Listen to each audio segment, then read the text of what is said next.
అంటే మనకు ఎన్నో మాటలు ఇచ్చారు.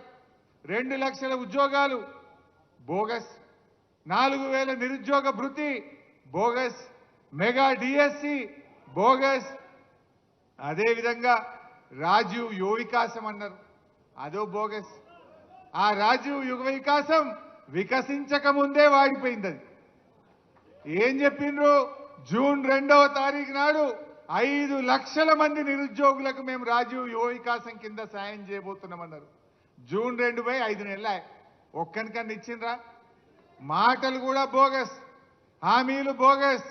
ఇవాళ అన్ని వర్గాలను మోసం చేసిండ్రు. నేను మా తమ్ముళ్ళను కోరేది ఒక్కటే, ఇవాళ మీ చేతిలో ఒక అవకాశం ఉంది. రేవంత్ రెడ్డి కళ్ళు తెరిపించడానికి మీ చేతిలో ఒక అవకాశం ఉంది. ఈ జూబ్లీ హిల్స్ ఉప ఎన్నిక, కొంతమంది చెల్లెళ్ళు ఎలక్షన్లో నామినేషన్ వేసినట్టు కూడా నేను పేపర్లో చదివాను.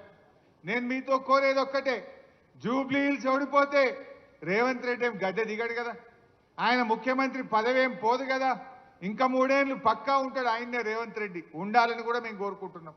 ఇక మళ్ళా కాంగ్రెస్ 20 ఏళ్ళ దాకా మొలవదిగా.